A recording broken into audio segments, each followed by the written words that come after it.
Senator, marami tayong pag-usapan. I mean, obviously, some people caught some of our earlier interviews, but whenever I'm with you, after episode, mas marami ako naiisip na mga scenarios, mga bagay-bagay. Mhm. Kasi parang nasa ano tayo, Battle of the Five Armies tayo ngayon, di ba? May Yeah. admin side, may Duterte side, Mhm. may pink side, tapos may mga parang gusto nila military junta, and then may mga parang Bolshevik. My goodness, and you could see, I mean, just like in Tolkien's work, yung ego, like yung mga pettiness and stuff like that Yeah. contributes to that very dangerous scenario. But as you were telling me earlier, you feel na may konting interregnum ngayon, Senator? Do you think there's a breathing space right now that perhaps could create a room for proper reflection as we move into what could be even more eventful year in 2026? Yes, I agree. And I think 2026 would be very crucial for the alignment and realignment of forces. Ang mangyayari kasi nito, the only sure way to defeat the Dutertes would be a merger of the Marcos bloc rather, and the middle forces. Middle Yan yun. forces, yeah. Yeah. So, very formidable yun. It's somewhat a variation of the team Unity, unity of yeah. 2022 na naging formidable. So, three major blocks noon, nag-merge yung dalawa. Talagang there was Pero no... kung yung negative charge, ito positive charge. Yes. Para sa bayan, para sa Oo. demokrasya, Yeah, para sa of course. human rights, O yeah. kasi, di ba, we would have to concede at this point that yung approximations ng 2022 that a Marcos presidency would be a nightmare for democracy. I think we were proven wrong na yung assumption nun ay pagpapatuloy ni President Marcos yung undemocratic ways of Duterte. Yan yung prevailing narrative nun ng mga pigs. I think 4 years into the Marcos Pleasantly administration, wrong yung assumption na yun. yes, pleasantly surprised tayo. We were Yeah, mali yung assessment. So we need to take advantage of that right. democratic window dahil kumbaga the winter is coming. Ika nga itong Yeah. the Dutertes na sa horizon, di ba? So yun. Kaya with that, they might as well merge forces with the like-minded blocks. In this case, the Marcos administration. What about yung 40-45% na undecided? How do you win them back? Ano yan ang I say back kasi marami sa kanila pink dati or yes. nawala ng interest sa politika. But ultimately, nag-step back lang naman sila kasi masyadong Magulo. easy. Yeah. Kumbaga, blurred yung mga lines, gano'n. But once sharp na yung dividing line, Right. alam din nila pa rin kung saan sila pepesto. Plus, kung dalawa kasing blocks like the middle forces and by the way, I call middle forces yung dating pink middle forces na siya. And the Marcos forces, pagka nag-merge yan, Yun yung middle force. no. The middle force, I refer to the old The dilaw, pink progressive, pink, yan. liberal pink, yeah. So, andiyan yan sila. Tapos, ito ngayon. So, pag nag-merge yung dalawang niya, ang daming true believers dyan na sila ngayon yung mano-mano to. They will start poaching doon sa Undecided. yung undecided. Oh. So, the more true believers you have, the mas marami kang nagre-recruit on this side. Kaya sabi ko, malaking maganda opportunity. Yan. Pero what kind of agenda they should put forward aside from saying hold the Dutertes accountable? I mean, we'll discuss that. They could get even a knockdown punch sooner than later. Pero in terms of agenda, ano pa dapat yung vision, policy agenda ng itong grand coalition na pinag-usapan natin, Senator? Ultimately, it's that kumaga age-long fight between good versus evil.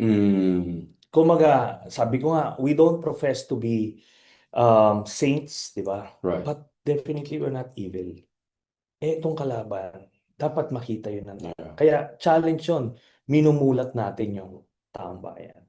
May kita mo, nandun dun sa kanila bukod dun sa yung side ng whether patriotic, di ba?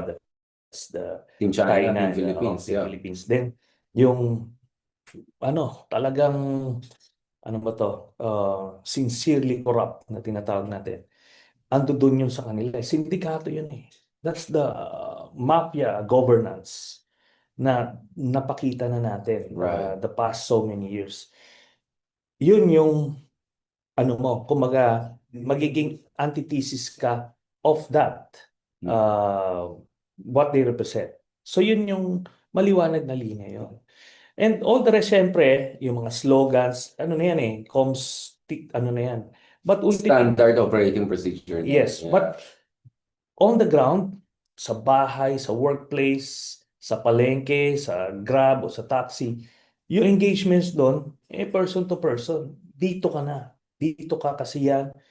Hindi maganda yan, masama dyan, dito ka. So hindi ka self-righteous na magaling kami, mabuti kami. Kung hindi, that is a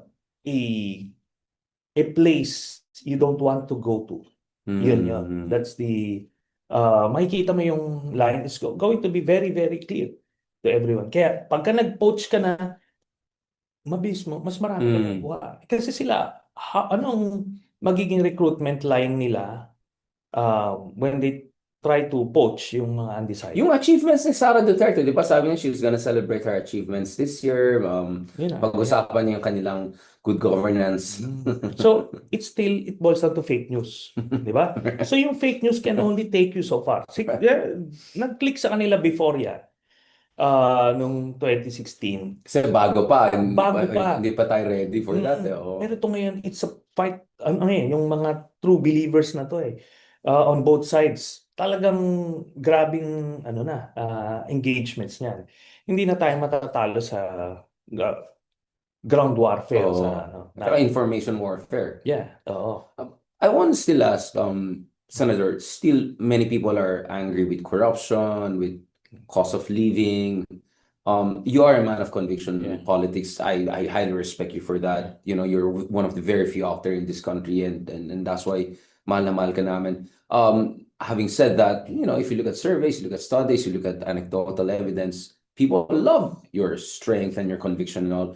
But people also want to have some improvement in their basic cost of living, standard of living. Gusto nila medyo mawala yung mga corruption. So what about messaging on that front? Because parang dun sa last episode na sinabi mo is something like, offer din ng pag-populist game lang naman, motherhood statement, i-offer din ng kabila. So how can you make it work in terms of kind of an affirmative agenda aside from accountability and human rights? Can you say na, hindi kami magnanakaw eh. Pag in-offeran ka namin na edukasyon, darating talaga sa yan, walang kaltas yan. Yes. Like something around those lines, do you think would work? Okay, the simplistic line is this, Itong slogan na to, ginamit na to ni President Aquino, ni Pinoy. Right. Kung walang corrupt, walang mahirap. Right. So ikakabit mo yung anti-corruption na crusade into that, yung kumbaga how they would benefit directly. Kung yung pera ay hindi binubulsa, itong pera na to ay diretso yun sa kanila in terms of services, di ba? In terms of infrastructure, lahat yun mapapakinabangan nila. So yun yung kumbaga the overall communication strategy. Right. Yung mga communication slogans na yan, they can just work around that. Pero yun. Babalikan lang natin yun. Kung walang corrupt, walang mahirap. Although kung wala rin kahirapan, bababa rin corruption. So you need prosperity, right? Alam naman natin, the more developing countries, mas mababa yung corruption kasi mas magandang sahod sa mga opisyales, mas magandang korte, mas malakas yung institutions. So you need a prosperity agenda too, no? Yes, Senator. and it goes, it follows, no? Kasi ganito, pagka wala ng, di ba, pag walang corrupt, walang mahirap. Pag walang mahirap, sabihin, lalaki middle class mo. Yes. So, pag malaki na yung middle class mo, sabihin yung purchasing power, mas malaki, tapos mas marami ka ng merkado for the businesses to flourish. Kumbaga, ganun na yun. Then, virtuous cycle. More businesses na mag-flourish, mas malaking revenue ng government doon in terms of taxes. Tapos, yung taxes na yan, more taxes, more benefits na naman. Kumbaga, diretso sa kanila. Until makikita mo na, next thing you know, you're a developed country. So that's the framework. Right. But it starts from, ang iba kasi, Mhm. napapansin ko, no, especially we've been teaching, di ba? Some of our think tanks or analysts who tend to overthink the problem. Ang sinasabi nila palagi, they're approaching, directing the blame on the system. Right. But really, it's the people. It's the people running that system. Palaging inisip there's something wrong kasi You cannot separate the two, yeah. Yeah, but you have to try running the system properly first Mm. bago mo i-blame yung So system. leadership matters. Yes, character matters. 'Di ba? Kasi, if you put people of good character sa right places in government, Right. yun na yun. You will establish eventually a culture na yun na yun. Magiging deviant yung mga negative bureaucratic Mas behavior. stigmatize sila. So, mawi-weed out sila eventually. Ganun ang kailangan natin establish. And it starts from the top. So, hindi pwede yung niro-romanticize ng ibang mga thinkers kasi yung sabi na change starts with from within or the grassroots going up. In a developing country kasi tribal pa yung natin culture. We look up to leaders to set Set the tone, pace. to Yeah, set yeah. the pace. So kaya top to bottom palagi ang change dito sa atin. If you get a good leader, mabilis ka agad yung change. Interesting. So ang thesis mo, Senator, is that because we're still in a developing country, we're not even upper middle income country, ultimately it's about decisive leadership and strong state. Yes. Yun yung maging engine of growth and development mo and democratization. So it's good leadership basically Yeah. who would strengthen democratic institutions para pag wala na siya, it's supposed to withstand mediocre Right. leadership and even a bad leadership kaya niyang tumindig until a reset through an election would Right. bring you up again. So a strong leader that builds strong institutions. Yes. That's where it starts. Kasi yung, Right. diba, inaano natin palagi, let's build strong institutions. You cannot build strong institutions if you have bad leadership. Right. O kasi yung good leadership, sila yung nagmamando ng kongreso, sila nag-set ng legislative Correct. agenda. You can't expect that sa isang bad leader. This is interesting because I just spent a few months in Oxford studying the government issue, public policy issue, and these discussions come up a lot, no? The chicken and egg, institution building, among other things. Leadership does matter, obviously. Senator, do you believe in like kind of a, I don't know, for the lack of a better term, kind of a young Turks, like a group of patriotic people in charge of different departments and pushing it through? Hindi lang magaling na presidente, hindi lang magaling na senador, but you really have a couple of people, think tanks people, all holding the fort together. Do you believe in something like that? Do you think we should build something like that? Yes, theoretically, Parang that Team works Pinas, di ba? Eh, Parang Team Pinas. But how do you get such a group of people? Organize it, yeah. Kailangan mo pa rin ng good leader. Only a good president with good character would realize that such a group of so-called young Turks would be needed to reform. Right. Kasi siya yung magre-recruit eh. Imaginein mo, if you have a Duterte, kita mo ginawa ni Duterte when he became president, talagang pinaliguran niya, Right. ano to? He surrounded himself. He surrounded himself with crooks. Oh. Yung mga, niya, kasindikato niya. Ganun ang instinct. Kasi, bakit mo lalagyan ng mga matitino? Young goons. Young goons. Yun ang nilagay niya. And old goons. Well, actually, hindi nga young, old goons. So, hindi kasi pwedeng, Yeah. it's counter-intuitive. Yung crook ka, marami kang sindikatong iniisip, marami kang mga racket na iniisip. Then you would surround yourself with good people na hindi ka makakagalaw, no? Kaya nga, this is where it starts. Then, yung sinasabi mo na yun. Yung Young Turks will then, take over. Yan na. That's how developed countries started from. It's a group of people na state builders, no? Kumbaga, nation builders. Pero they were led. Let's say, yung sa sa founding fathers ng US Sure. Yeah. US government, di ba? Right. Oh. Andun sila. They had vision. But Right. ultimately, they were led by Washington, who set the standard. They were ready to make him But democratic, no? We're talking about the yes, democratic democratic. context, not like authoritarian, communist, something like that, Yo. right? Yeah. And siya yung nag-set ng democratic Right.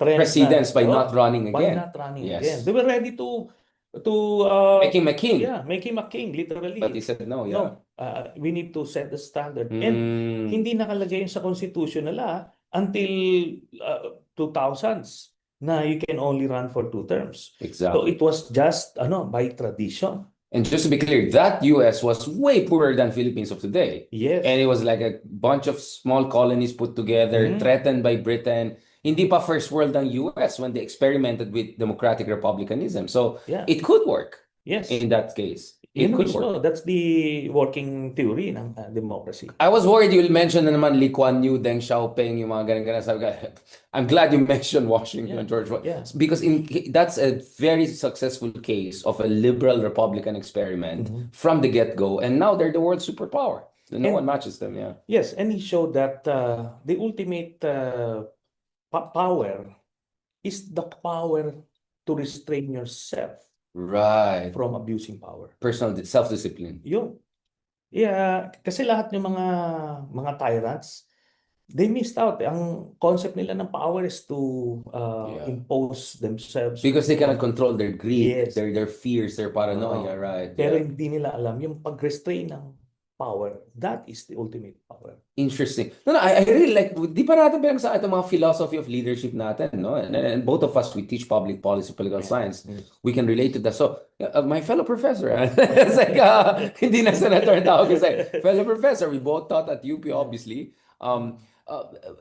Going back to this, I know this will eventually go to the discussion we're supposed to have, which is the real talk about sino bang leader of opposition. But let's talk about the dark side of this, the Dutertes. They are still the most successful political mobilization experiment in the past decade, if not since ever, in the Philippines, right? The cult following of Digong, the whole cardboards you see all over Hague, you were there, you saw it, all the signature campaign. Pwede natin silang pagtawanan, pwede tayo umiyak at their being so lost and all. But it is a successful model of mobilization, right? So, nevertheless, it is vulnerable. You showed that. Digong is most likely going to be archived for the rest of his time, right? Yes, yes. What is the lesson there? Oh, there is even an earlier lesson. Kasi, di ba, especially in relation to, I think what you're getting at is yung 2028, di ba, yung formidability of the Dutertes, ganyan. So, we concede na formidable sila, yung base nila. But the numbers that she has peaked eh. She has plateaued. Yeah. Nasa mid-30s, sabihin mo na. Which is still big, I mean, just to be clear. Big, That's big. enough to get you to become president. Yes. Yeah. But then, personally, I have my own experience about real formidable numbers in the case of the B9s. Interesting. 40% at some point. No. He got as high as low 80s noong mga 2014. For vice presidency? No, for president.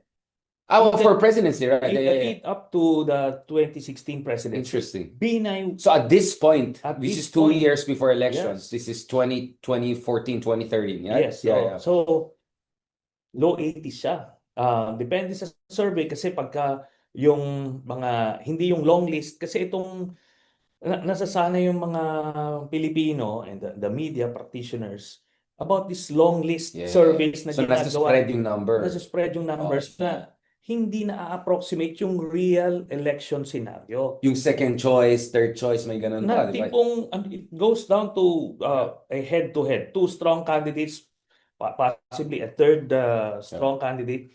Yun na yun. You don't put in 15 names there na magkakasabay-sabay. Pero yan yung standard eh. I don't know. Anyway, doon sa mga scenarios na ginagawa namin time na yun, mga 5-cornered fight, Binay was nasa low 80s siya, high 70s, ganun.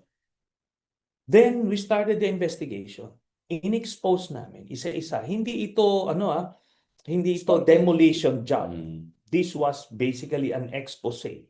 Pinapakitaan mo yung tao ng facts about these people. Mm. So, sila mismo ang nakikita nila. Noong una, binibira ako noon. Talagang demobilized yung the earlier version of the trolls, no? So talagang it's a counter-propaganda machinery. But then, Pero nakita hinimatay yung spokesman niya, di ba? sino? Di ba may isang time yung Si- spokesman ni Bina hinimatay sa press conference? I Ah, don't even remember that. Yung, I don't because know. my newspaper, Philippine Daily Inquirer, did a lot of expose. I think also. And then, tinanong sa hinimatay yung spokesman, hindi nila ma-explain. It was so overwhelming. You should Siguro, watch that. yeah. You should watch Kasi that. ang naalala kong spokesman niya, si John V. Cremulya, Hindi, until- yung until- babae na bata na parang mabait. until he transferred, ito si John Vic. Nag-defect, parang Nag-defect. hopeless case to. Parang, inano niya, tinalikuran niya. So that speaks about the character of that guy. Anyway, May shade, may tea yeah. pala. Let's serve tea. So, on another point, sabi ko nga, sila mismo naka-realize noon. So, Correct. una, dige, binabanatan, sinisiraan. But we presented it na tipong, ito yun, you see for yourself, hindi kayo niloloko. Nakita nila. Then, they started turning away from Binay and started looking elsewhere. Interesting. So, that was high 70s, low 80s. Ito nasa mid 30s na. Nag-plateau na ito. She's not, wala siyang novelty factor. Diba? She's a known quality or lack thereof. So, yan na ngayon, that's what you're working with. So, may ceiling na siya. May It's just a ceiling question of how low it will go na from now. Yes. Ngayon, kaya nga kailangan yung mga investigations, Right. impeachment, itong cases, para makita nyo naman. Hindi naman kayo niloloka na iniimbentohan kayo. Ngayon, kung mapakita natin na ito yan, magnanakaw yan, ganito yan, ang dami niyang ginagawa, involved yun sa kung ano-ano. Tapos, you voted for her anyway, hindi na tayo nagkulang. Diba? Pero it's on you. Pagka pinili mo yung, hindi, gusto ko kahit magnanakaw yan, iboboto ko. Pagka ninakawan ka later on, huwag kang magreklamo.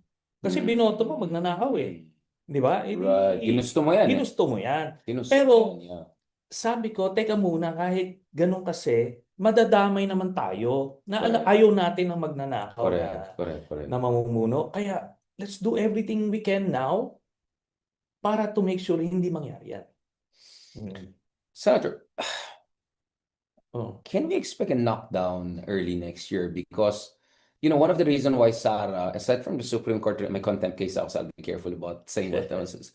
But one of the reasons why Sara was confident always about impeachment is there were enough senators who were willing to lawyer for her. Let's just, be honest about it. Pero there's a chance a lot of the senators are now facing serious corruption investigation, and at least one, if not two of them, could face even ICC arrest. So magiging cardboard na yung iba sa kanila. Like, can we talk about that? Kasi kung mawala yung cushion na yan sa Senate, and the Supreme Court only stopped it until next February, then she's going to be very vulnerable, isn't she? Yes. At least politically. I mean, at least politically, in terms of at least lalabas itong mga articles of impeachment na hindi din-discuss last year. This year, by the way, earlier this year. Yes. Una-una, hindi na maiiwasan yan. Whether the administration will have a hand on it or not, meron at meron magpa-file. Di ba? Yung progressive groups, yung middle forces, magpa-file yan na impeachment. Ngayon, because of the Supreme Court ruling, kailangan magkaroon ng hearing. Correct. So you'll have 60 days of uninterrupted hearings na walang PDS senators na mag-i-intervene. Exactly. Walang abogado. Walang mag-aabogado. Sa House ito. Parang Quadcom type hearing ito. Correct. So mangyayari yan for at least the next 3 months hanggang Holy Week na naman yan. Then, doon mo na ngayon makikita kung iaakyat yun, iaakyat sa Senate or not. It will go down to a vote, di ba? O pag umakyat sa Senate, titingnan ngayon yung demeanor ng mga senador. So, pag lumabas yung mga evidence, the people themselves will be the judge. Ngayon, sila, representatives of the people, kailangan magre-reflect yung decision nila dun sa opinion nung taong bayan. Na Kasi base doon sa expose na doon evidence-based. sa Just be evidence. clear, this is not Yeah. popularity contest. And Yeah. sa trial kasi yun eh. Yeah. Unadulterated truth ang lalabas. So unfiltered, walang mga vloggers. Yung mga vloggers yung mga Duterte vloggers, they can obfuscate after the fact. Pero kung nanonood ka You ng make live, show, yeah. ano yan? At that's going to be the And no blogger can match the numbers. I mean, yes. my peak number was 9,000 live. These ones do like 30,000 live in Quadcom Yung last year. Quadcom. Grabe yung daming nanood. Pero pagka impeachment yan, through the roof yan. Through the roof yan. Kasi ano to, Yun, live, yun. may free TV, Correct. magko-cover ng vlog.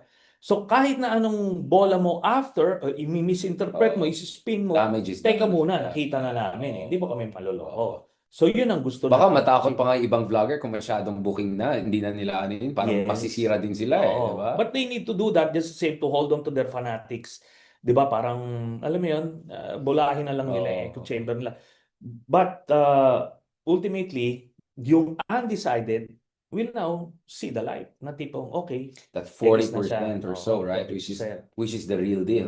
So yun yung What about the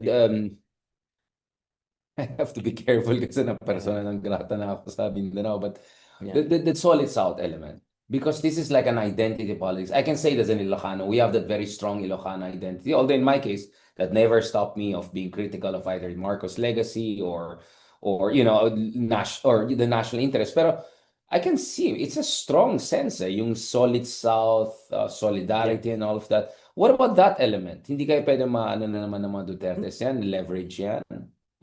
Part sila ng audience dun sa kunyari magkaroon ng impeachment trial, nakita. Mag-chip away yan. It's human nature na tipong pag makita mong talagang, nako, pag lumabas na, ba't kami 2 billion dyan sa account mo? Yeah. Parang, teka muna, di ba? Magpo-pause mo na yan, gigitna muna siya.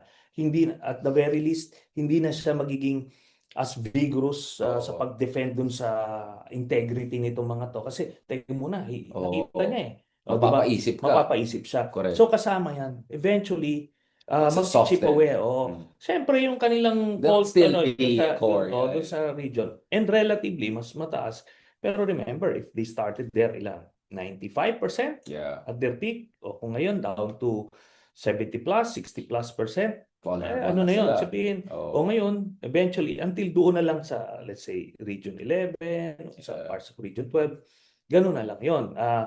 Vulnerable. Then, by then, automatic, wiped out na sila sa Luzon, sa parts of Visayas. Yeah. So, kumaga, hindi na yon. Hindi na. At pagka ito yan, once the politicians know na ano na, yung trajectory mo on the decline, abandon ka nila. You're a sinking ship. Yes. So, ayun nga, na-mention natin kanina, si John B. Crimulya, talagang grabe yun. Nakadikit talaga yun. Okay, doon na tayo. Sabi ko, right. Siguro dapat alam din ni President Marcos yan. Yeah, yung bamboo Bamboo teka ang mga muna, politiko.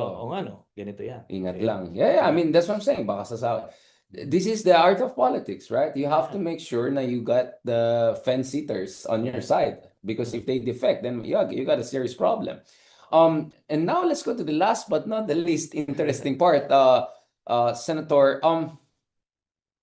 the 2026 na, sinong leader of opposition? I'm talking about the real opposition, not the DDS opposition, The middle forces. not the Bolshevik Revolution opposition, not the pro-transition, the real middle forces. Okay. Who's the leader? May selection process ngayon. May selection process, so the usual names nandiyan, di ba? May mga nag-decline na. Pero ang pinakang obstacle before anybody could flourish is si Mayor Leni Robredo. Because she's still seen as the de facto leader of the opposition? No. Kasi nga 'di ba ang nagiging batayan ng publiko, ng mainstream media is yung long list survey na ginagawa ng mga Sa long list survey, palaging si Lenny ang Pinakamataas doon pinakamataas. sa mga Oo, alternatives. relatively. Yeah, yeah. Pero look at her numbers, silang 12%. That came from 30% na bumoto sa kanya nung last election. So, ibig sabihin, she lost 18% of that. But what if it's because she didn't declare she's gonna run? Yun na nga. But for as long as she doesn't take herself out of that Also, definitively. definitively, kailangan sabihin niya na publicly, definitively, tanggalin niyo na po ako sa mga surveys, hindi ako tatakbo. Rafi Tulfo, I think, has said that multiple times, Then right? that's the only time, as Mm. in, sulatan nila itong mga survey firms. Take me out kasi masuskew yung results nyo. Pag tinanggal mo si Lenny Robredo sa survey, kasi sinasabi naman niya na hindi na siya tatakbo, then might as well definitively state it and write itong mga survey firms na hindi ka natatakbo. Para ngayon, makikita natin kung saan pupunta yung Your 12%. transfer, oh, And ako, I'm confident it's that, Risa and Bam. Risa and Bam, kung sino na lang may iwan. Yeah. Pero even in that long list, there is no scenario na tatakbo parehas yan. Sabay. Absolutely, yeah. As president, hindi, mag-uusap yan. Isa lang ang tatakbo. Whether it's Risa or si Bam or si Lenny, isa lang yan. Kasi may mga, may mga diehard na things na, bakit nyo kasi hinahati? Hindi natin hinahati. Gusto natin isa. Pero kailangan magsabi na kung sino hindi tatakbo, mag-giveaway at endorso na kung sino yun. Para we can start early. Yun lang naman ang gusto natin. Kasi iniisip nila, bakit daw nahati itong si Lenny at si Risa? Hindi, kasi hindi naman sila tatakbo ng Sabay, as yeah, president. yeah. Sabay. It will be just Si one. Risa will give way to Lenny kung tatakbo siya. And And we will support Lenny. and Lenny will give way to Risa kung tatakbo siya. Ganun lang yun. Kaya, but we need to Have clarity. to settle this thing once and for all, publicly, definitively. Di ba? And sulatan talaga yung mga survey firms, tigilan nyo na nga, huwag nyo na nga isama. Kasi yung kalokohan niyang long list to begin with, plus, meron ka pa nagsuskew. Di ba? By keeping... And makes Sara look strong. Kasi Yes. spread among 10 candidates Yun. sa kabila, basically. Kasi Yeah. one-on-one naman talaga yan. This is gonna be a one-on-one race. Nagsabi na yung mga Tulfo, hindi kami tatakbo Yeah. presidente. O di, why are they still there? O ngayon si Lenny, sinasabi hindi siya tatakbo. Why is he still there? So ngayon, di ba, basic yan sa quantitative research eh. Di ba? Pagka hindi valid yung question mo, Yeah. the whole results would be Skewed. invalid or Yeah. skewed. So, kailangan masettle yun. Makikita natin yan. Magta-tighten yung results ng survey. Let's do it speculative, no? So, although it's not totally speculative because we have seen some of the numbers, the private ones and even the non-private. So once you remove Lenny, it goes down to Bam and Risa, Yes. and then goes down to two other things. Who among the two can get the loyalists behind them and the admin, basically, because it's going to be resources, alignment. Yeah. So who will benefit more from a big realignment, a new realignment? And then the next question is who can get the most number of the undecided also on their side, right? Because both Bam and Risa are extremely successful politicians in their own ways, right? Yes. Risa winning at the height of Duterte era twice, 2016, 2022. Bam going number 2 in a very tough, tight race with very limited resources. Both of them have very strong case to make, right? So to be fair to them, how do you see that next level of realignments and alignments and coalition building? So, yun ang nga yung critical question. Ang karamihan kasi, tinitignan nila yung kung ano yung situation ngayon na tipong mukhang mas malakas si Bam, mas malakas si ganito. Hindi na tinitignan yung ceiling. Exactly. Di ba? Kasi magkakaroon ng realignment of forces. Ngayon, kung ang objective natin merger of two blocks, Big coalition, yeah. I'll be honest, I don't see the Aquinos Being backed by the Marcoses loyalist base. Yun, kumbaga, historically, malalim masyado yung sugat noon. Kahit na itaas ang kamay ni Bam ni BBM. President Marcos. Which I don't think Bam will also want to, given their family Yun. legacy. So, right? Yeah. may mga misgivings pa rin yung mga, Both sides. I think both it's sides. mutual. So, hindi Yeah. pa rin. Kumbaga, hindi rin makukuha yung buo, yung transferability ng buong Marcos block. Kasi, Which is 15% at least. ganito yan. Either Bam or Risa, kung sila lang yung candidate, either of them, close to 100% ng middle forces makukuha Oh, nila. yeah, regardless, Regardless. So, each of them will get. tapos, i-endorse din sila ni Lenny. Lenny. Di, okay Boom, na yun. that's it. Ang That gives you 15 to 20, but that's not Oo. enough to beat Sara. Yes. Ngayon, ang critical itong Marcos Blanc. Sino yung pwedeng makakahila ng mas malaking percentage? So, yun na nga. Kung si Bam yan, mababa yung Mas ceiling. malabo. Mas mababa yung ceiling mo. So, kay Risa yan, being at least walang historical ties, ano, yung na ganon. Risa may be an activist, Progressive, yeah. progressive, but sabi ko nga, if merging or uniting with the Marcos base would be the way to serve at maayos na natin itong bansa and to prevent the other camp from winning, I Yeah. think kaya niya yon. And Risa has shown her decisiveness. Alice Go, Yes. all of Oo. these gangsters Lahat who have been yun. thrown, Oo. yeah. So, yun. It's a means to an end. But I think she would be open to that. And the Marcos base would be more welcoming Yeah. sa kanya pagka ganon. Yun lang ang take ko dyan. Kaya, So yun in ang short, importante. parang Risa, I think, let's be objective, has the lowest ranking dun sa long list. Not even. I think tabla naman sila ni Bam. No, I mean, I'm talking about the Yeah. top three, like Lenny, Pam. But in terms of ceiling and potential Yes, and coalition building, actually, she has the highest ceiling, Yes. which is not being seen or analyzed properly. Yes. So in short, she's the most underestimated, but with the greatest potential among Yeah. all the candidates. That's your argument. Yes. And may ano na dyan eh, di ba may fable na dyan about yung matching at saka yung pagong na yung Correct. saging na gusto nila ang kinukuha yung may dahon na. Oo. Kasi iniisip nila ando doon na itong isa may ugat. Yun, we should learn from that. It's very That's basic. a good analogy. Yeah. And pagka nag-realign yan, dito na tayo kasi if it's a head-to-head, Sara, Risa, ano ba bang what's there to think about, di ba? Of course, kailangan din if it's a broader coalition, kailangan din medyo Inclusive. may meeting of the minds dun sa programa. Do you think at the very least it would be nice for them to all have some picture, press conference for New Year, some videos together, parang checky bam na ginawa nila, just to show na it's all the same team pa rin eh. Yun ang ayaw ko eh. Like people are worried, huwag natin pag-usapan, divisive yan. Like, ano ka ba? This is standard politics. Huwag na kayo magpolitika, di ba? Mag-beauty pageant na lang kayo. Ngayon actually, sa beauty pageant nga, competitive din sila, di ba? Sino ba? Who are you referring to? No, there are lots of people saying, hindi, wag na, maging mukhang epal yung mga politician if they'll try to connect this to 2028. Kaya matuwa tayo na they're on the sidelines. Kasi literally on the sidelines, mga pink leaders, di ba? Nung mga rally-rally. Mga nandyan sa stage ko, kaibigan kong vlogger si Kristan, si Miss Universe Catriona. But okay, Bishop Ambo, but Cardinal Ambo is a spiritual leader. He's not gonna run for president. He might be the next pope, God willing, but you know. Yes, but ito nga eh. I think you would be remiss on your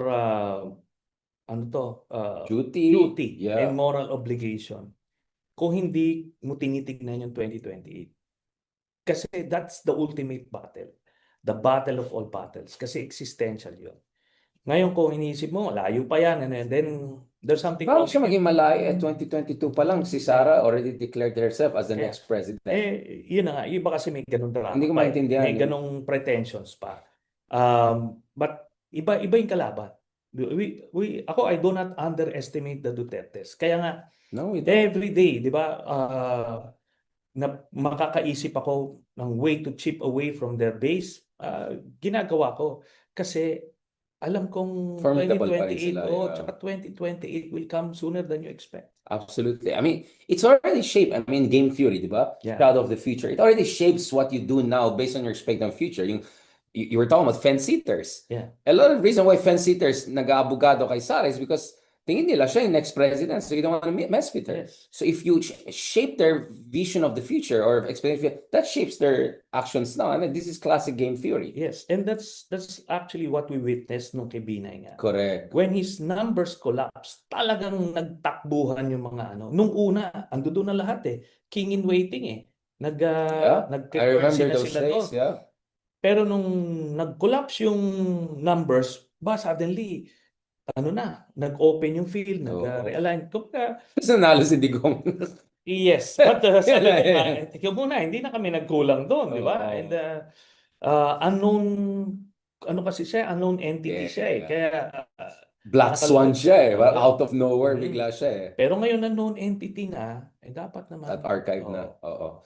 Last part of our discussion, Senator, patapos ng taon, I think this is time for some reflections. How was 2025 to you at the personal level? Like stress management, aspirations, hopes, prayers. Are you processing it? Are you giving yourself time to reflect on it? I think 2025 was a milestone year. Kasi Hmm. yung patriarch nila napakulong eh. Di ba? And We thanks to did you. it. Thanks to you and people like you And who push yeah, the communications of that. Yeah. it's a collective effort but we did it, di ba? Yeah. So kasi material 'yon. Kung hindi napakulong si Duterte nung March, yung kaguluhan nung the past few months, baka natuloy yung withdrawal of support. Yeah. Kasi Nag-take over na sila. iba yung Dating influence niya Digong. doon sa mga AFP officers. Ayaw talaga kay Sara eh. Yeah.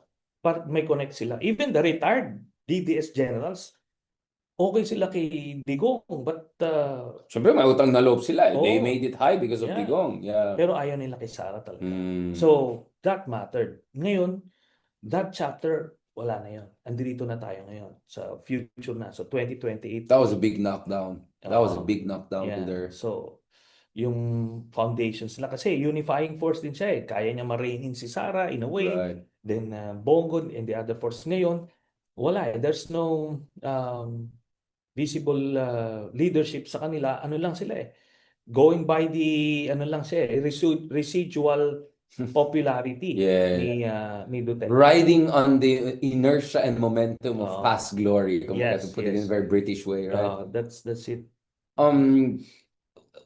You had a very valiant attempt at Caloocan. You got huge amount of votes considering I saw it personally. You couldn't even do proper campaigning dahil ipit na ipit nung marami bang flood control project dyan sa inyo sa Caloocan? I mean, how is it looking there accountability-wise? Because I think Caloocan deserves a way better leadership than what they got so far. Yeah. Yes, in fact, a few of the congressmen were mentioned na involved sa flood control controversies. 100%. So, marami yan. Kaya nga, nakita mo yung konting ulan lang, bumabaha na. Correct. The situation is very bad. Right. Then yung leptospirosis, Jeez, talagang sorry, Lord. ang daming namamatay. Namamatay. It kills. It kills. Bad corruption kills. So, yan ang effect nun. But sabi ko nga, it's a microcosm of the larger problem, and we can really do a lot. Is a larger problem political dynasties? I mean, speaking of political dynasties, what should we do about them? Because there are like 13 different bills, from performative to complete restrictive. Like, what should we do on the dynasties? You keep on talking about strong leaders, but there are all these dynasties. What do we do with them? Red wedding? Ano magagawin natin sa kanila? Ganito kasi, I have a different take eh. Ultimately kasi, ang tinatarget ko yung corruption. Kasi kahit theoretically, kahit hindi kayo magkakamag-anak, pero kung corrupt kayo lahat, yun din ang effect. You're committing the same sin, di ba? Damage, yeah. Kung dynasty kayo, pero hindi kayo corrupt, bakit kayo, kaya nga, ninunuance pa natin, ito may good dynasty, the Aquinos, ganito, may ganito. Tapos may obese fat yung sabi ni Ronald Mendoza. Ninunuance nyo pa eh. Pero pagka, if you go dun sa corrupt, if you run after the corrupt, regardless of the surname, then you deal with the problem just the same.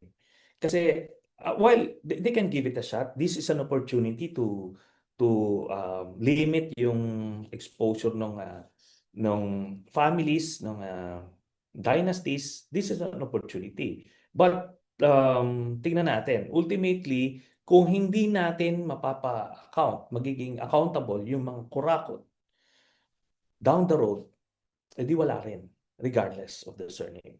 So yun ang take ko dyan. Last point, Senator.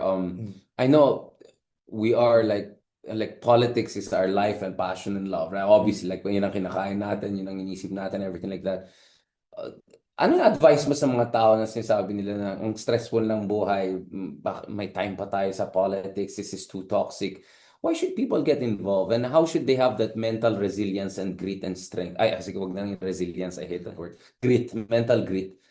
Senator, what is your advice, especially to younger men or your younger folks, Gen Zs, who are getting more and more involved? Ano advice natin sa kanila not to give up on the Philippines, na wag sila mag-migrate sa ibang bansa or maging undecided and non-partisan forever? Bakit dapat sila makihalo? What is out there for there? I think because of the social media age, hindi mo na kailangan sila sabihan kasi meron silang self-realization. Correct. Kaya nga sila, they came out noong 2025, they're Yes. coming out ngayon nung sa US, di ba? Right. Kasi meron silang way of communicating among Correct. the members of their generation. And it's going to happen again in 2028. It will be a critical factor.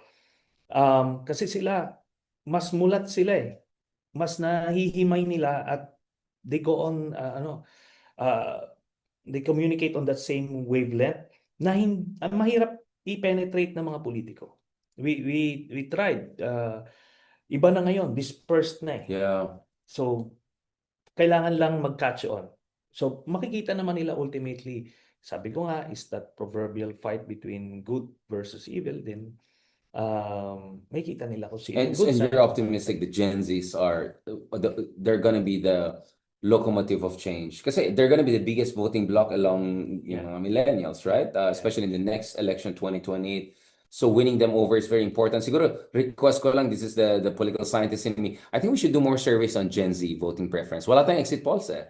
A lot of our analysis is more anecdotal or pre-election survey based eh. We have no exit polls, Senator. I think we have to put our resources together. I was just telling a couple of other people, kasi just the other week I had a talk sa Oxford University about Asian Revolution. So may Nepal, may Indonesia. Alam mo ako, Pilipinas, nahirapan ako kasi wala akong datos eh. Wala akong exit polls eh. And kakatayin ako ng mga scholars yun. So I more discuss the big picture, narratives, ganun. Kasi wala akong data. Yung data ko kulang eh. Maybe we should do that, Senator, no? Yes. Because they're the most important bloc. They're our biggest constituency for change. Yes, and among other variables na kailangan natin ma-determine in the lead up to the 2028 elections. So, ayan, determining how they vote, yung voter behavior nila, voter preference nila. Kailangan natin makita where do they get their information. Right. So, paano sila Saka yung divides, urban, rural, different regions, different class. So, marami yun. At, but ultimately, sabi ko nga, hit or miss siya eh. So, yung if you do the time series experiment, so baseline, intervention, survey, kumbaga, hit or miss. You continue to do what works and change ko ano man yung experimental. Ganun talaga eh. Right. So makikita mo, matatrack mo naman if the trajectory is going up or going down. On that note, Professor Sonny Trillanes, secretary ako ng secretary last time. Bakit meron naman siya? Thank you so much. Mabuhay ka. Love na love ka namin, Senator Trillanes. I have huge respect for you, and you're one of the reasons I always say wala tayong karapatan to give up on our country, considering how much risk so many people are taking to keep things on an even keel. Advance Merry Christmas to you, Senator, and advance Happy New Year. Hopefully we can catch up soon, discuss more. Alam ko may mga kailangan kayo ipakita sa akin off the record. Thank you so much, Senator, and hope to catch you soon and also have more episodes like this early next year as maraming pasabog na darating. Parang mas papunta tayo sa mas exciting part. Parang ganun ang dating sa akin, no, based on our discussions. Yes, it is. So Merry Christmas, Richard. Merry Christmas. Happy New Year. Thank you very much, Thank you. Senator. God bless. So on that note, again, thank you so much for joining itong latest episode ng Pilipinas 360 Degrees with our very, very special guest, Senator Sonny Trillanes. Gangster, we do that better than anybody. I bet you got it twisted, you don't know who to trust. So many player hating niggas trying to sound like us. Say they ready for the front, but I don't think they know it. Straight to the depths of hell is where them cowards going. Well, all you still down, nigga, holler when you see me. And let these devils be sorry for the day they finally free me. I got a caravan of niggas every time we ride. Hitting motherfuckers up when we pass by. Until I die, live the life of a boss player.